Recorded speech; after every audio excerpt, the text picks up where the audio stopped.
અમદાવાદના વટવા વિસ્તારમાં 285 આવાસમાં ગેરકાયદે વસવાટનો ઘટસ્ફોટ થયો। સમગ્ર મામલે હાઉસિંગ કમિટીને અધિકારીઓએ ગેરમાર્ગે દોરવાનો પ્રયાસ કર્યો। અમદાવાદ મ્યુનિસિપાલિટીની પૂરી થઈ રહેલી તમામ વર્તમાન ટર્મમાં કમિટીના ચેરમેન, ડેપ્યુટી ચેરમેન સહિત આખી હાઉસિંગ કમિટીને કોર્પોરેશનના અધિકારીએ વટવામાં આવેલા JNURM આવાસમાં 285 આવાસમાં ગેરકાયદે વસવાટ કરનારા લોકોને આવાસ ખાલી કરવા નોટિસો અપાઈ ગઈ હોવાનો જવાબ આપી ગેરમાર્ગે દોર્યા હતા। કમિટીમાં ખોટો જવાબ આપનાર અધિકારી સામે ઠપકાની દરખાસ્ત લાવવા કમિટી ચેરમેન મુકેશ પટેલે ડેપ્યુટી કમિશનરને સૂચના આપી।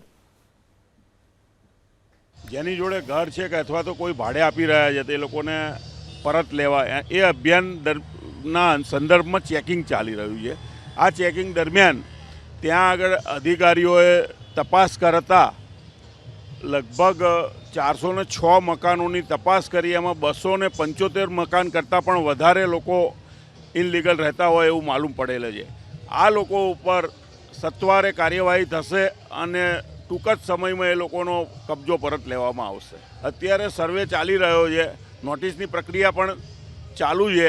ટૂંક સમયમાં આ પ્રક્રિયા પૂરી કરીને તમામ મકાનો પાછા લેવામાં આવશે અને હજુ ઘણા પણ મકાનોને ચેકિંગ પણ કરવાનું બાકી છે, એટલે આ અભિયાન હજુ વેગ આપવામાં રહેશે। સિસ્ટમ ચકાસણી જ કરતું હોય છે અને ચકાસણી દરમિયાન આપણે ઘણા બધા મકાનો કેન્સલ પણ થતા હોય છે, પણ ક્યાંક આ લોકો દસ્તાવેજો ઊભા કરીને અધિકારીઓને ગેરમાર્ગે દોરી જતા હોય તો એની પણ ચકાસણી અત્યારે થઈ રહી છે।